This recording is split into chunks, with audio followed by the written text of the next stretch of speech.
¿Estamos listos para el mensaje? ¿Por qué no levanta su mano derecha al cielo conmigo y repite después de mí lo siguiente? Estoy listo y estoy dispuesto a recibir lo que tienes para mí a través de tu palabra, que es viva y eficaz. Y a partir de hoy no seré el mismo de antes. En el nombre poderoso de Jesús. Amén y amén. De hecho, de eso se trata. Cada domingo que tenemos la oportunidad o cada servicio entre semana que podemos reunirnos, de eso se trata. El que no seamos las mismas personas. Créame, si estamos llenando un espacio, una silla en la iglesia, pero no hay cambios en nuestra vida, podría decirle que estamos perdiendo el tiempo. Ahora, esto no se debe a que la palabra de Dios no tenga el poder para transformar, sino muchas veces se debe a que nosotros no le permitimos a la palabra de Dios que haga ciertos cambios en nuestra vida. ¿Por qué? Porque estamos tan amoldados a nuestro estilo y forma de vida. Obviamente permitir que la palabra de Dios haga estragos en nosotros no es fácil, pero créanme, es lo mejor. Y ahorita vamos a ver algo de eso en la escritura del día de hoy. Vaya buscando en sus Biblias el libro de Mateo, capítulo 9. Continuamos en nuestra serie Buenas Nuevas. Y hoy vamos a ver, digamos, 3 temas distintos, pero de suma importancia cada uno. Y el primero que vamos a estar viendo parece que es la continuación de algunos que ya hemos visto. Recordarán ese domingo que tuvimos, este domingo de sanidad. Y créanme, para mí ya es hermoso y les comparto brevemente que ya ha habido ciertos testimonios de gente que ha sido sanada gracias a Dios. ¿Lo celebra eso conmigo? Por supuesto, es digno de celebrarse. Vaya conmigo, Mateo capítulo 9, versículo 1. Mire lo que dice. Y ahí continuamos con el tema de sanidad. Y aquí va a hablar acerca de la sanidad de un paralítico. Ahora este pasaje, esta historia la encontramos más detallada en el libro de Marcos, en el capítulo 2, como lo notan ahí, del verso 1 al 12, y en Lucas, también en el capítulo 5.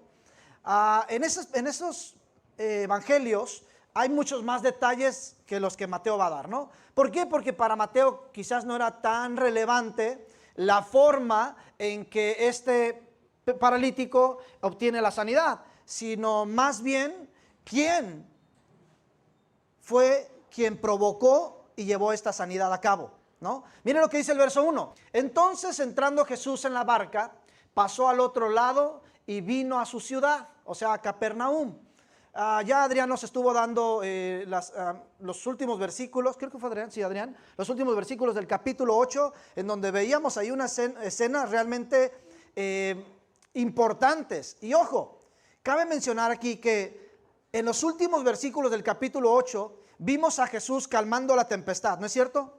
Pero también liberando a muchos endemoniados. ¿Qué nos dice esto? Que Jesús tiene autoridad sobre la naturaleza y sobre todo espíritu. Sobre toda esa vida espiritual, Jesús tiene autoridad. Ahora, no solo eso, aquí vamos a encontrar que Jesús tiene autoridad incluso para perdonar pecados. Mira ahí. Y sucedió, verso 2, que le trajeron un paralítico tendido sobre una cama. Y al ver a Jesús, la fe de ellos, dijo al paralítico: ten ánimo, hijo, tus pecados te son perdonados. Miren, esto está hermoso. Les comentaba que en Marcos, en Lucas, capítulo 2 y 5, respectivamente, vemos esta historia con más detalles. Había un paralítico, no nos dice cuánto tiempo tenía sufriendo esta discapacidad. Sin en cambio, un grupo de amigos, digamos 4, que son, digamos, los responsables, los que tienen la oportunidad de cargar esa camilla, al saber que la casa en donde Jesús estaba enseñando y también haciendo toda clase de prodigios y milagros estaba llenísima, o sea, ya no cabía un alma ahí en esa casa, dicen: ¿cómo le podemos hacer? Estos amigos, movidos por una fe activa, ojo, activa, hacen un hueco en el techo y lo bajan y lo ponen a los pies de Jesús. Esos sí son amigos, ¿no es cierto? Amigos que realmente dicen: yo quiero verte sano, quiero verte bien, que voy a hacer lo que sea necesario, aunque parezca imposible. Y estos amigos hacen un hueco en el techo, lo bajan, lo presentan delante de Jesús. Y es por eso que Jesús en este pasaje está diciendo, al ver la fe de ellos. Ahora me llama mucho la atención porque no dice que tuvo fe el paralítico, que es a veces en donde cometemos el gravísimo error de decir, bueno, si no te sanaste es porque tú no tuviste fe. Vemos aquí que Jesús no alaba la fe del paralítico, sino la fe de sus amigos. Al ver Jesús la fe de ellos, no es para menos que este paralítico no tuviese fe. Al verse y saberse paralítico, al saberse uno enfermo, ¿no es cierto que muchas veces uno pierde la fe y la esperanza? O al menos estas se debilitan. Por supuesto. Y Jesús, miren nada más, qué hermoso es. Lo trata con tanta compasión. En lugar de juzgarlo, en lugar de recriminarle, mira, ¿por qué no tienes fe? No. Simplemente le dice, ten ánimo. Qué palabra tan hermosa. No le dijo incrédulo, falto de fe, como un día lo hizo con sus discípulos. Le dijo, ten ánimo. En otras palabras, lo llenó de esperanza y de fe. Si antes o mientras era bajado por el techo no tenía ni la más mínima gotita de fe, estoy seguro que cuando recibió esas palabras de ten ánimo, algo se encendió dentro de él. La fe compartida de sus amigos más la fe que fue sembrada en su corazón fueron suficientes para detonar la sanidad milagrosa de nuestro Dios. Pero ojo con eso. Me llamaba la atención. ¿Podría regresar al verso 2, hija, por favor? Dice que al verlo le dijo, tus pecados te son perdonados. Estoy seguro que los amigos de este paralítico nunca se imaginaron. Es más, no lo llevaron pensando para que Jesús perdone sus pecados. Vamos a hacer un hoyo en el techo y que Jesús perdone sus pecados. No, ellos querían ver a su amigo sano. Sin en cambio, Jesús va mucho más allá. Y en lugar de decir, eres sano, le dice, tus pecados te son perdonados. ¿Por qué? Porque Jesús está más interesado en sanar nuestro espíritu que nuestro propio cuerpo. Créeme, habemos muchas personas que deseamos una salud al 100, ¿no? Aunque espiritualmente estemos deshechos, estemos rotos. Porque estamos más preocupados en una sanidad física, en una estabilidad emocional, de salud, que, ojo, todo esto es pasajero y dejamos de preocuparnos por lo eterno, por el Espíritu. Y Jesús le dice, tus pecados te son perdonados. Yo creo que obviamente si nos ponemos en el lugar del paralítico, hubiera dicho, gracias, pero ¿no hubiera sido mejor que me levantaras? Jesús va a la raíz muchas veces del problema. No estoy diciendo con esto, mis amigos, que si estamos enfermos es por culpa de nuestro pecado. No necesariamente. Muchas veces es, sí, consecuencias, malas decisiones, por malos hábitos, por descuido. O sea, nos encanta empinarnos la coca de 3 litros, pero ya después decimos, Dios, ¿por qué tengo piedras en el riñón? Dios dice, ¿me estás culpando a mí? Echa la culpa a esa botellita que te empinas. Pero ojo, a veces es resultado de nuestros malos hábitos alimenticios y demás, ¿no? Pero me llamaba mucho la atención que en el libro de Éxodo, se los leo, hablando Jesús a su pueblo, miren lo que dice Éxodo 15, el verso 16, y dijo, si oyeres atentamente la voz de Jehová tu Dios, e hicieres lo recto delante de sus ojos, y dieres oído a sus mandamientos, y guardares todos sus estatutos, ninguna enfermedad de las que envié a Egipto te enviaré a ti. Esto fue una promesa que Dios le dio al pueblo de Israel. Mira, ninguna enfermedad va a tocar tu morada si te mantienes enfocado en mí. Y el pueblo de Israel, miren, era un pueblo enfermizo. Había muchísima enfermedad en Israel en los tiempos de Jesús. ¿Por qué? Porque ya le habían dado la espalda a él. Desde hace mucho tiempo, lo vimos en nuestra serie Gloria y Desgracia. Desde hace mucho tiempo le habían dado la espalda a Dios. Entonces, muchas de nuestras enfermedades, padecimientos pueden ser causa, ojo, quizás de haberle dado la espalda a Dios. Número 2, ahí les va. Y aquí es donde muchos podemos encajar. A veces Dios permite la enfermedad para probar nuestra fe. Y 2, para acercarnos más a Él. ¿Cuántos dicen amén a eso? Y Jesús dice, ok, tus pecados te son perdonados, porque Él quiso ir a la raíz del problema. Y miren lo que dice en el verso 3. Entonces, algunos de los escribas decían dentro de sí, este blasfema. Miren, los escribas obviamente eran eruditos, eran personas que conocían a la perfección la ley de Dios, porque para transcribirla tenían que haberla memorizado antes. Y dicen estos, está blasfemando. ¿Por qué pensaban ellos que estaba haciendo una blasfemia? Bueno, porque decían, estas palabras de perdonar pecados solamente lo puede hacer Dios. En otras palabras, estos escribas pensaban, Jesús se cree Dios. Y conociendo, viendo Jesús el pensamiento de ellos, dijo, ¿por qué pensáis mal en vuestros corazones? Miren, yo si fuera uno de esos escribas diría, sí es Dios. Sí es Dios. ¿Cómo supo lo que yo estaba pensando? Si este juicio que acabo de hacer lo hice susurrando, ¿cómo es posible que Él sepa lo que yo estaba pensando? Créeme, yo diría, sí es Dios. No hay manera de decir que no. ¿Por qué pensáis mal en vuestros corazones? Ahora me llamaba mucho este versículo porque, créanme, obviamente por eso no soy Jesús, porque yo hubiera aprovechado ese versículo para explicarles cómo es que tengo poder para discernir sus pensamientos y ahora creyeran que yo soy Dios, ¿no? Pero Jesús no lo hace, no se mete en ese tema, teniendo la puerta abierta. Más bien, miren lo que hace en el verso 5. Porque, ¿qué es más fácil decir? ¿Los pecados te son perdonados? O decir, levántate y anda. Lo que Jesús está diciendo, ¿no creen que es muy fácil para cualquier persona decir esta simple oración, tus pecados te son perdonados? Digo, cualquiera la puede decir. Al fin y al cabo, estos resultados no son evidentes en el instante. Si yo le digo a Fanny, tus pecados son perdonados, alguien diría, sonó bonito, es el pastor. Pero ¿realmente sucedió eso? No se ve.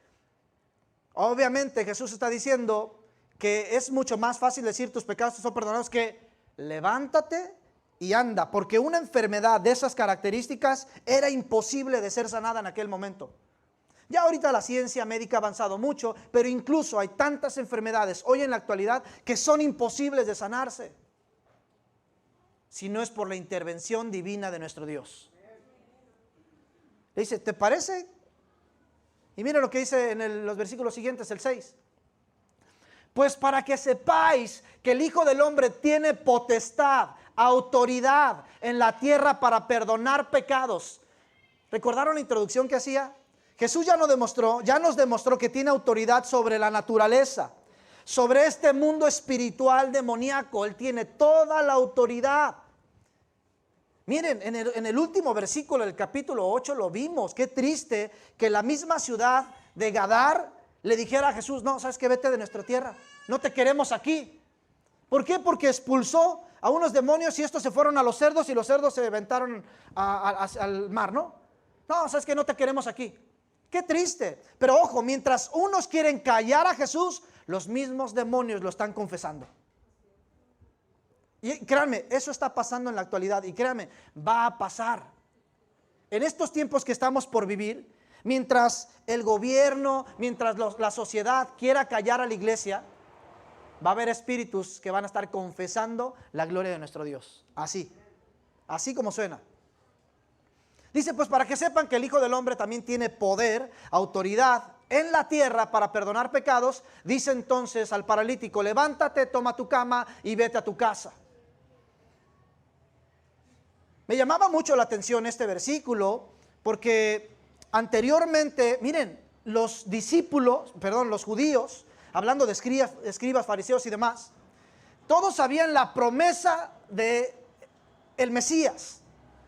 Y saben, en Isaías, uno de los profetas que profetiza en tiempos donde había calamidad en Israel, habían sido exiliados tanto los de Judá como los de Israel. Isaías hace una profecía bastante interesante en Isaías 35 y me llamaba mucho la atención porque ahí está diciendo, miren, lo leo textualmente en el verso 4, decid a los de corazón opacado. Esforzaos, no temáis. He aquí que vuestro Dios viene con retribución, con pago. Dios mismo vendrá y os salvará. ¿Esta promesa la sabían aquellos que estaban diciendo Él blasfema? ¿Acaso se cree Dios? ¿Se cree el Mesías? Ellos conocían esta promesa. Y miren lo que dice el verso 5. Entonces los ojos de los ciegos se abrirán y ellos verán. Los oídos de los sordos oirán. El cojo saltará como un ciervo. La lengua de los mudos hablará. ¿Qué es lo que estaba haciendo Jesús? Todo lo que se había profetizado antes. Entonces Jesús está diciendo, yo soy el Mesías. Yo soy el Hijo de Dios. Cuando le dice a este hombre, levántate, toma tu cama. Pero me encanta, él dice, vete a tu casa. Levántate, toma tu cama y vete a tu casita. Y dice el 7, entonces se levantó y se fue a su casa. Y la gente al verlo se maravilló y glorificó a Dios que había dado tal potestad a los hombres. Ahora sí, porque te perdono tus pecados, bueno, no hay evidencia, pero este hombre estaba paralítico, todos lo sabían. Me atrevo a pensar que tenía sus pies delgaditos, como cuando alguien sufre de una enfermedad así. Todos sabían que este hombre estaba paralítico. Y cuando lo ven levantarse y caminar solo, sin que sus 4 amigos lo fueran ayudando, la gente se maravilló. Y dice, y se fue a su casa. En otras ocasiones vemos a Jesús diciendo, ve al templo, preséntate y presenta tu ofrenda. Aquí no. ¿Sabe por qué, mis amigos? Porque es en casa en donde nuestro testimonio tiene que comenzar. Es en casa. Es en casa donde la evidencia de transformación, de sanidad y de cambio tiene que ser visible número 1. Porque podemos ser luz de la calle, ¿cómo es? Y oscuridad de la casa. O sea, afuera no el brother, la hermanita, qué tremenda, qué hermosa, qué bendición. Pero acá en casa, y ese diablo que tengo en la sala viendo la tele, ¿qué hace ahí? Todo comienza en casa. Continuamos. Ahí vemos esta parte de esta sanidad. Y después hace un cambio como abrupto el Evangelio de Mateo, porque nos habla de sanidad y después nos manda al llamamiento de Mateo, ¿no? Y es curioso porque trataba como que de enlazarlo, pero realmente creo que el enlace es con el capítulo anterior, el capítulo 8, cuando empiezan este proceso de sanidad. Entonces aquí hay un cambio radical, pero muy interesante. Miren lo que sucede aquí. En el verso 9 del capítulo 9 dice, pasando Jesús de allí, o sea, después de habido sanado este paralítico, Jesús ve a un hombre llamado Mateo, que estaba sentado en el banco de los tributos públicos y le dijo, sígueme. Y se levantó y le siguió. Pareciera que es un versículo como que no tiene mucha relevancia. Bueno, sí, era Mateo, publicano, se levanta y lo sigue, en fin. Pero Marcos nos da un detalle sumamente revelador y maravilloso. Porque Marcos en el capítulo 2 lo llama, es un hijo de Leví. ¿Qué es esto? Que Mateo pertenecía al linaje de Leví, a la tribu de Leví. Esto es, esta tribu que había sido apartada por Dios para el servicio de Dios. En otras palabras, cuando Jesús ve a Mateo, le dice, ven y sígueme. Mateo entendió inmediatamente, es mi oportunidad de volverme a Dios y cumplir con mi propósito. Quizás esta oportunidad nunca se le iba a presentar nuevamente. Mis amigos, mis hermanos, alguien aquí estará pensando, bueno, he tenido semanas, meses o años alejado de Dios. Y alejado no significa que porque no me congrego me estoy congregando. Alejado significa no he orado, no he leído su palabra, no he meditado en él. Eso significa alejado. Habemos tantas personas en la iglesia, pero lejos de Jesús. Eso estuvo fuerte, ¿no? Y Mateo recibe esta voz del Padre de Jesús en ese momento, le dice, ven y sígueme. Créanme, mis amigos, es la misma voz que hoy nos está diciendo, ven y sígueme. Solo usted y yo sabemos en qué nivel, digamos del 1 al 10, se encuentra nuestra vida espiritual. Quizás uno ya se calificaron aquí, 9, 9.5, 6. menos 0.5. ¿No? ¿Alguien ya se calificó? Pero la voz de Jesús es, ven, sígueme. Ven, sígueme. Ahora aquí no se trata solamente de, ay, Jesús me está llamando, gracias Dios, sí, recibo tu invitación, gracias Señor. Hay que levantarse y seguirlo. No basta solamente con, tienes razón Dios, tienes razón, te sigo ya a partir de hoy. Y te quedes estático en tu mismo lugar. Es levantarte y seguirlo. Y ¿sabe? Seguirlo, me imagino que para Mateo no fue fácil. Pensaríamos en los demás discípulos. Pero creo que para Mateo fue más difícil todavía. ¿Por qué? Porque Juan, los demás que eran pescadores, ya los vimos. Bueno, lo vamos a ver quizás más adelante. Cuando Jesús es arrestado, cuando Jesús es crucificado y es sepultado, los discípulos vuelven a su antiguo trabajo, a la pesca nuevamente. Mateo no podía hacer eso. Mateo ya no podía regresar a recaudar impuestos. Ya no, el mismo gobierno romano lo hubiera censurado inmediatamente, ya no. ¿Por qué? Porque, ojo, para los judíos Mateo era un traicionero, estaba traicionando a su patria. Para los romanos ahora es un traicionero porque ya se fue con Jesús. Ya no podía regresar a su trabajo Mateo.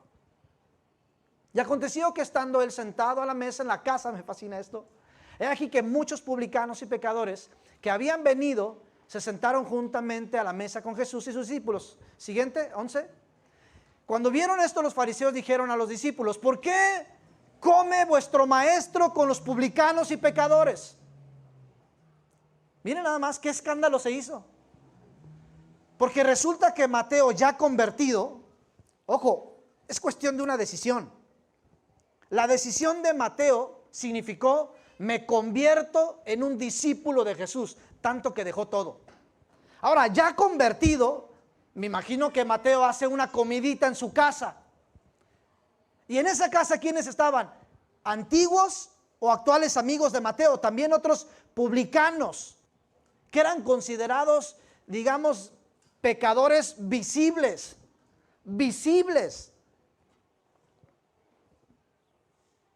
Miren nada más para que tenga un poquito más de contexto sobre esto. ¿Por qué era tan mal visto un publicano? ¿Por qué era tan repudiado por los judíos? Bueno, porque un publicano pedía impuestos al pueblo judío, pero no solo eso, había un trato con Roma y decía, ok, mira, a mí entrégame, por decir, a mí entrégame 1,000 pesos a la semana, decían los romanos, a mí dame 1,000 pesos a la semana y todo lo demás es tuyo. Se dice, hay algunos estudios que había se pagaba cierto porcentaje por cada uno de los peces que sacaban del mar de Galilea. Entonces, okay, ¿cuántos peces sacaste de Galilea? 10. Aquí me das un porcentaje nada más de impuesto. ¿Pero por qué? Porque eso lo hacían los publicanos. Entre más impuestos y más los subían, más ganancias tenían. Por eso los repudiaban tanto. A Roma le entregaban sus 1,000 pesos a la semana y ellos estaban agarrando 10,000 pesos porque exprimían al pueblo. Por eso eran tan repudiados los publicanos. ¿Y qué creen? Había un party, había una comida y no había un Mateo, un expublicano. Habían varios publicanos y ahí estaba Jesús sentado en medio de ellos. Le dicen, ¿por qué tu maestro come con pecadores? Obviamente para esto ya cambiamos de los escribas a los fariseos que se creían los puritanos, los puros. Ellos decían, bueno, me interesa que el pueblo se sane, pero no me junto con ellos, no me vayan a contagiar. ¿Qué interés? Y Jesús dice, yo quiero que sanen y yo no corro ningún riesgo al acercarme a ellos, porque Él se sabía protegido por su Padre. ¿Qué les digo? No estamos diciendo que, bueno, si tú tienes un amigo que no es cristiano, déjalo, no. Obviamente no participes de las cosas que Él hace, porque no vemos a un Jesús como, yo también voy a pedir impuestos para hacerme como ellos. No, estaba ahí, convivió con ellos y vio una oportunidad maravillosa para expresar las buenas nuevas de salvación. Estoy seguro que muchos amigos de Mateo, muchos publicanos se arrepintieron después de haber tenido un encuentro con Jesús, después de haberlo escuchado hablar, después de haberlo visto, cómo eran tratados por él. Estoy seguro que muchos se convirtieron, pero esto no les parecía a los escribas y fariseos. Miren lo que pasa. Verso 11, cuando vieron esto los fariseos dijeron a los discípulos, ¿por qué su maestro come con publicanos? Y miren el 12, al oír esto Jesús les dijo, los sanos no tienen necesidad de médico, sino los enfermos. Esto fue como una pedrada así directa para los fariseos, ¿no? O sea, no fue un recado mandado así con un papelito, ¿no? Fue un pedradón directo para ellos. Bueno, los sanos tienen necesidad de médico, los enfermos no. ¿Ustedes que se creen súper sanos? No. Pero los enfermos, los que se saben con una necesidad de Dios, bienaventurados los pobres de espíritu. Ellos necesitan de este sanador. Qué hermoso. Así que mi amigo, si usted cree que ya todo lo sabe, que todo lo entiende, que no necesita de Dios, peligro. Y ahora entiende por qué Dios no se acerca a mí, por qué Dios no responde. ¿Con qué actitud vamos? ¿Con la de alguien que ya se cree sano? ¿O con la de alguien que sabe que necesita del sanador? Porque para ellos Dios será propicio.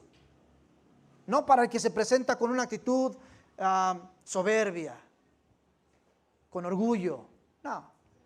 Por eso es que vamos a ver de manera muy recurrente ya en los próximos capítulos cómo Jesús siempre es confrontado por los fariseos, ¿no? Y me atrevo a decir que esta es la primera, de este libro de Mateo es la primera confrontación que tiene Jesús con este grupo religioso. En los próximos capítulos ya lo vamos a estar viendo más seguido. Y miren lo que dice el 13. Id pues y aprended lo que significa misericordia quiero y no sacrificio. Jesús está mencionando palabras del profeta Oseas. Miren, en tiempos de Oseas el pueblo era muy bueno para ofrecer sacrificios, muy bueno. Pero ¿qué creen? Ya habían dejado a Dios de lado. Ya lo habían dejado de lado. Por eso es que Jehová a través del profeta Oseas les dice, háblale a mi pueblo y dile que yo quiero misericordia, no sacrificios. Misericordia quiero y no sacrificios, porque no he venido a llamar a justos, sino a pecadores al arrepentimiento. A los fariseos que, créanme, tenían tantos rituales, y pensaban que por sus rituales se agradaban a Dios, y le dicen, no, yo estoy hastiado de sus sacrificios, hagan misericordia. Y no es cierto que dentro de las bienaventuranzas la misericordia toma mucha participación, muchísima participación, mis amigos. Miren nada más qué tremendo y qué hermoso. Aquí hay una exhortación hacia todo el pueblo para vivir en misericordia. Vuelvo al punto, mis amigos, y sé que va a sonar fuerte esto, pero incluso para muchos de nosotros el venir a la iglesia puede ser un ritual, del cual incluso Dios ya esté hastiado. Quizás para muchos el poner una ofrenda, un diezmo sea un ritual. ¿Por qué? Porque de alguna manera queremos tener contento a Dios. Bueno, si voy a la iglesia, Dios está contento conmigo y por ende me sigue bendiciendo. Si doy ofrenda, tengo contento a Dios y por ende me bendice. Pero ¿no escuchábamos un canto maravilloso, precioso hace unos momentos? O sea, Él nos ama no por lo que hacemos, por lo que Él hizo. Por lo que Él hizo. Ahora, en respuesta a ese amor tan amplio, tan vasto, deberíamos amarlo del mismo modo. ¿Y no creen que es uno de los mayores mandamientos amar a Dios por encima de todas las cosas, con toda nuestra alma, mente y cuerpo? Y el segundo tiene que ver con el amor nuevamente, pero amar al prójimo. Qué fuerte. Y le dice, yo no he venido a los justos, sino a los pecadores. Créanme, nunca dejemos de sentirnos necesitados de Dios. Y esto no quiere decir que nunca encontremos una llenura al estar en su presencia. Pero ojo, una vez que tú alcances esa llenura de Dios, esa bendición de Dios, agradécelo, disfrútalo, pero di, necesito más de ti. Necesito más de ti. Y cada vez que tú encuentres satisfacción, deleite en la presencia de Dios, di, necesito más de ti. Más de ti. Porque esto nos va a llevar y nos va a acercar cada vez más a nuestro Dios. Siguiente, ya para ir aterrizando. El último tema que trata aquí este capítulo es sobre el ayuno. Y recuerdo que en la semana alguien me escribió, alguien me preguntó, pastor, ¿qué es el ayuno? ¿No? Ya hablamos en otros temas acerca del ayuno, por eso es que no voy a profundizar, este va a ser más rápido, porque ya lo hemos, si no lo escuchó, vaya a la página de la iglesia y ahí va a encontrar también un tema referente hacia el ayuno. Pero miren lo que dice. Entonces vinieron a él los discípulos de Juan diciendo, ¿por qué nosotros, ojo, ¿quiénes ahora? Los discípulos de Juan. O sea, ya tuvimos a los escribas, fariseos, y ahora vienen los discípulos de Juan. Y dice, ¿por qué nosotros y los fariseos? Digo, qué comparación de estos compas, ¿eh? Si se supone que le tiran tierra y ahora ya los hacen sus aliados, ¿no? ¿Por qué nosotros y los fariseos, ya casi, y nuestros amigos, los fariseos, ayunamos muchas veces y tus discípulos no ayunan? Obviamente dentro de este ritual del ayuno se acostumbraba que los judíos, que los fariseos, los de Juan, ayunaran al menos 2 veces a la semana, al menos 2 a la semana. Y me encanta la respuesta de Jesús. Les dijo, ¿acaso pueden los que están de bodas tener luto entre tanto que el esposo está con ellos?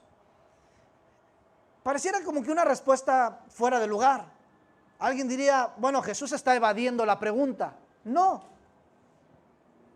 Ahora, con esto no quiero decir que Jesús no le esté dando un nivel de importancia al ayuno. No, es muy importante. Él mismo lo dijo.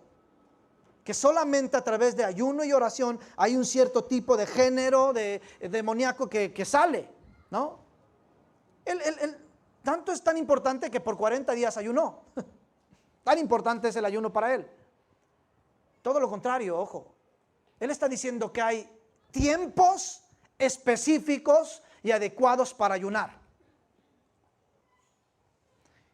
Y hace una alegoría aquí Jesús, porque todos entendemos y vemos a ese momento como la iglesia, como la novia, y nos vamos a casar con Cristo. Y dice, ¿quién cuando está en una fiesta de matrimonio va a ayunar? Porque él dice, aquí está entre ellos, digamos, el novio. Pero cuando, miren, lo vamos a leer. Pero vendrán días cuando el esposo les será quitado y entonces ayunarán. Jesús está diciendo, ellos no ayunan porque el que esperaban, aquí está. Soy yo. Están de fiesta. Por eso es que no ayunan. Ahora alguien dirá, amén, ya no hay que ayunar. No, pero dice cuando se les sea quitado. Y recuerden que a Jesús le llevaron a la cruz y murió y al tercer día resucitó. Bueno, hoy es tiempo de ayunar. Si usted no tiene el hábito de hacerlo, comience a hacerlo. Comience a practicar el ayuno. ¿Sabe por qué? Porque el ayuno, uno de los beneficios, de las bendiciones que tiene es someter nuestra carne. Ojo, el ayuno no es para hacerle manita de coche a Dios.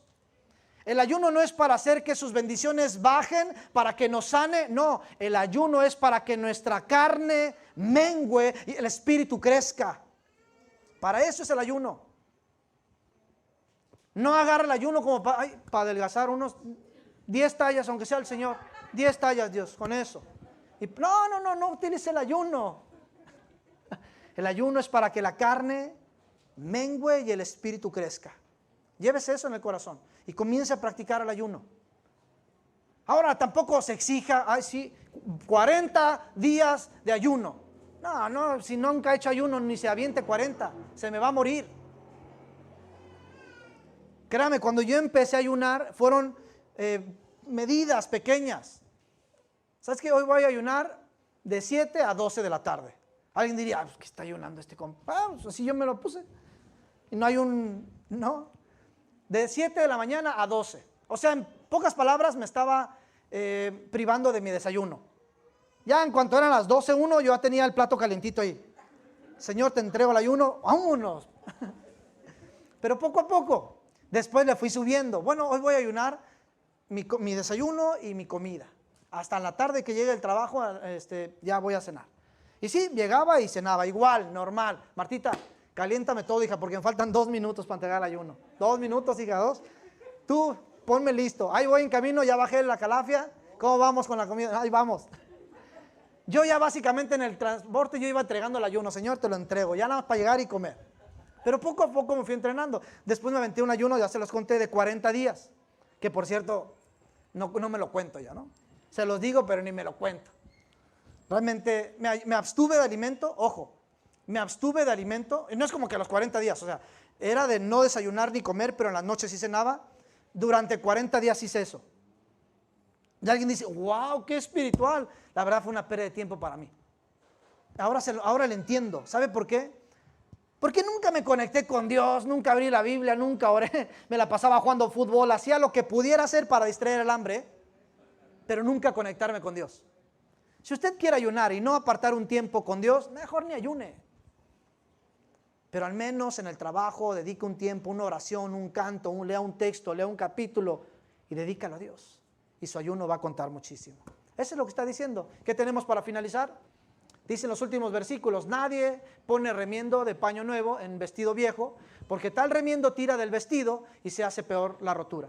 Ni echan vino nuevo en odres viejos, de otra manera los odres se rompen y el vino se derrama y los odres se pierden. Mire aquí cómo cierra. Pero echan el vino nuevo en odres nuevos y lo uno y lo otro se conservan juntamente. Aquí lo que está diciendo la Escritura es, miren, si alguien realmente quiere vivir una transformación completa, no solamente tiene que ser en el interior, sino en el exterior. Nadie puede decirse convertido a Cristo si por dentro se sabe o se cree que vive una vida espiritual activa, pero por fuera no más nada. O sea, su testimonio no revela esos frutos. Híjole, tendríamos que cuestionarnos nuevamente si realmente hemos nacido de nuevo. Porque ahí lo dice exactamente, y lo dice muy claramente. O sea, no se ponen vinos nuevos en un recipiente, pues sucio. No, o sea, se va a poner un buen vino en un recipiente nuevo, así lo dice, no limpio, nuevo. Entonces, mis amigos, créanme, Dios no quiere cambiar nuestras vidas. ¿Escuchó? Dios no quiere cambiar nuestras vidas, Dios quiere transformarlas. ¿Sabes? Dios cambia mi vida, Dios dice, no, te tengo que matar primero. Tienes que hacer morir las obras de la carne para que entonces sea nuevo. Dios no quiere cambiarnos, quiere transformarnos. Porque entonces va a depositar vinos nuevos en un odre nuevo. ¿Cuántos dicen amén a eso? Amén. ¿Nos ponemos de pie y oramos? Padre bueno, gracias por tu palabra. Nos ha desafiado, nos ha retado en esta tarde ya. Y pues nada, Espíritu Santo, toma tu lugar en nuestras vidas y haz los ajustes, los cambios, la transformación necesaria en nuestras mentes, en nuestro cuerpo y en nuestro espíritu. Si hay alguien aquí que necesita ser sanado físicamente, revela tu poder a esta persona, porque tú tienes autoridad sobre toda enfermedad. Si hay alguien aquí que necesita ser librado emocionalmente, libértalo, Señor, porque tú tienes autoridad sobre toda la humanidad. Si hay alguien aquí que ha sido atado, encadenado a un espíritu inmundo, demoníaco, libéralo tú, porque tú tienes autoridad sobre todos los demonios. Si hay alguien aquí que necesita de libertad espiritual, y esto es salvación, pasar de muerte a vida. Señor, trae libertad espiritual. Salva a quien no ha sido salvo hoy en esta tarde. Salva. Trasládalo del reino de las tinieblas al reino de tu amado Hijo Jesucristo. Solo por el poder de tu palabra, solo por el poder de tu nombre. En el nombre poderoso de Jesús.